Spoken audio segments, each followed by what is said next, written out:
नमस्कार दोस्तों, आशा करता हूँ आप सब कुशल मंगल हैं। दोस्तों, आपका साथी मनीष स्पिरिचुअल सीए चैनल में आपका फिर से स्वागत करता है।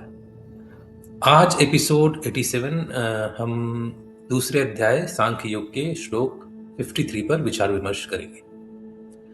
तो लगातार ध्यान भटकाने वाली जो चीजें होती हैं, उसको अगर हम लगातार नकारते रहें, तभी हम लगातार ध्यान लगाना सीख पाएंगे।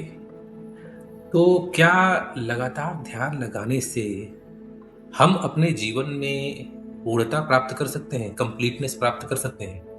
ये एक सवाल है जो हम इस अध्याय में अध्ययन करेंगे। So can we say that persistent absorption comes through consistent rejection of distractions that may lead to a fulfilled or complete life?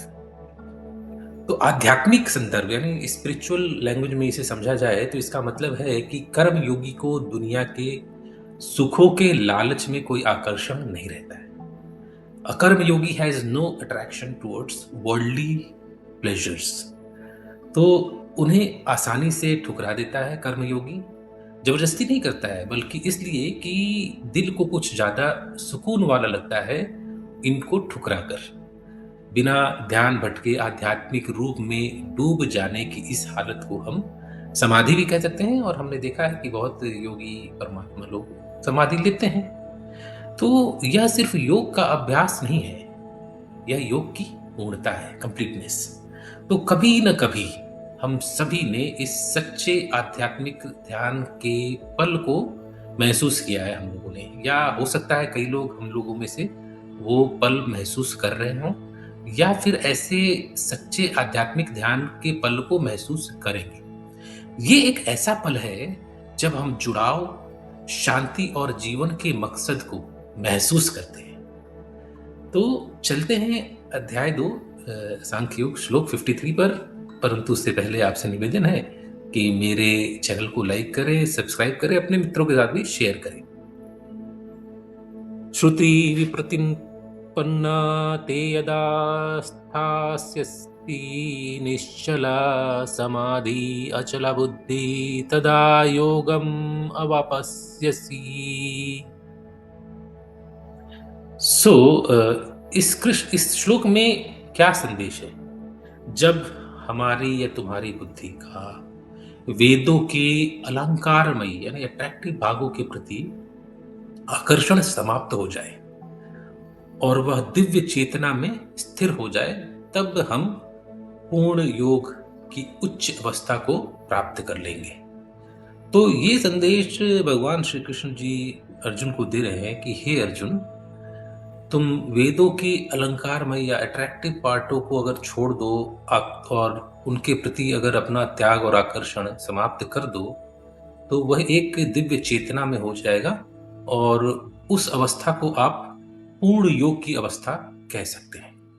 So when your mind is no longer distracted by the Vedas, which present various means and ends to be gained, it will remain steady, firmly established in the self, then you will gain self knowledge.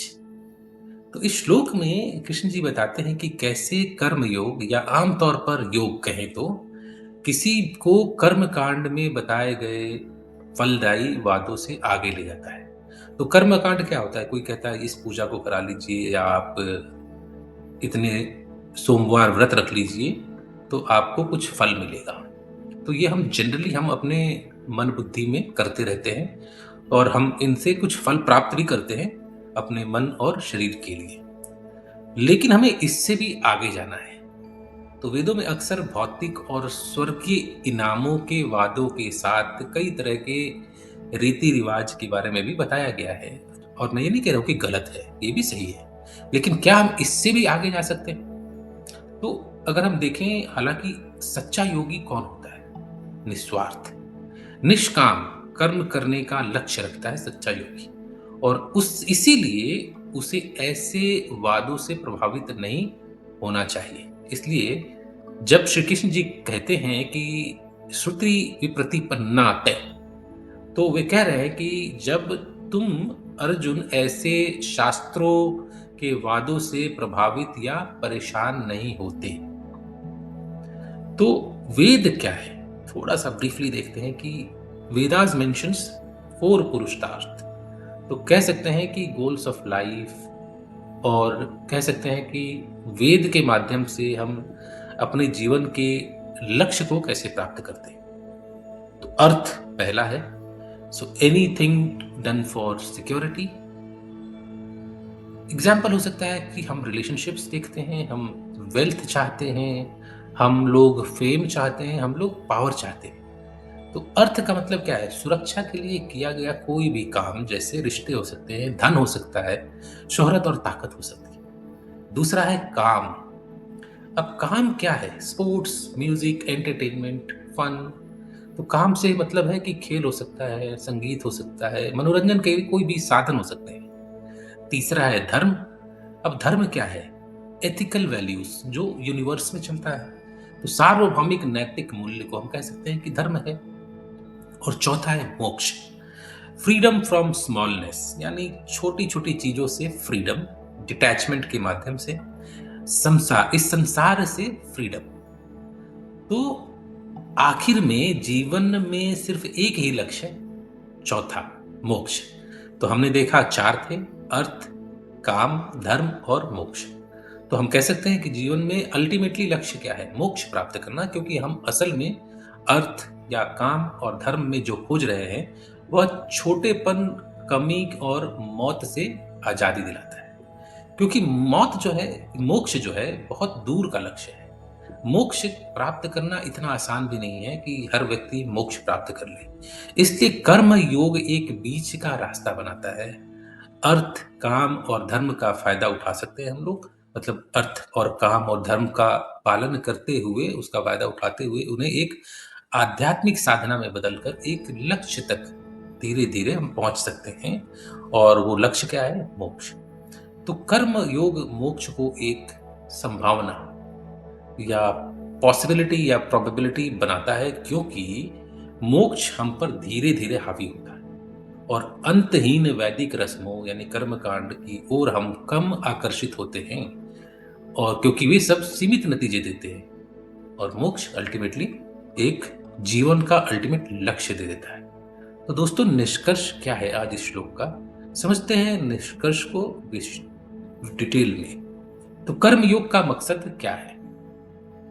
तो हम कह सकते हैं कि कर्म योग हमको आपको मोक्ष के लिए तैयार करता है। जब हम भौतिक दुनिया में अप्रभावित रहते हैं तो हम समझ सकते हैं कि हम आध्यात्मिक दुनिया में मजबूती से स्थापित हैं। तो स्पिरिचुअल लाइफ में हम अपनी स्ट्रेंथ को स्टैब्लिश कर रहे हैं। तो भगवान श्री कृष्ण की शिक्षाएं जो बताती हैं कि भौतिक दुनिया के उतार चढ़ाव के बीच संतुलन बनाएं और संतुलन रखकर एक आध्यात्मिक सच्चाई में दृढ़ रहकर कर्म योग का अभ्यास हमें करते रहना चाहिए। सो when we are unaffected by material world, we can understand that we are firmly established in the spiritual realm. Lord Krishna teachings highlights how to practice karma yoga by maintaining equanimity amidst the fluctuations of material existence and remaining steadfast in the spiritual reality. तो निष्कर्ष में हम क्या कह सकते हैं? फिर क्या है अल्टीमेटली?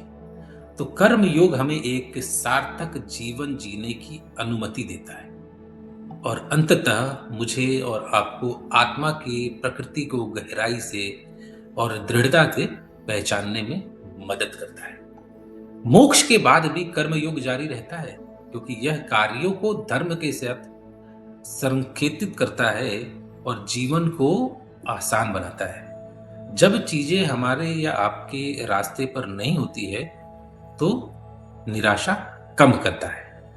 तो कर्म योग अल्टीमेटली, कर्म योग के माध्यम से हम धीरे धीरे मोक्ष की तरफ अग्रसर हो सकते हैं। तो इसी संदेशों के साथ मित्रों आज का एपिसोड समाप्त करते हैं, विदा लेते हैं दोस्तों। सुख का सदैव सदैव अनुभव करें। जय श्री कृष्णा और मिलते हैं अगले श्लोक में। धन्यवाद।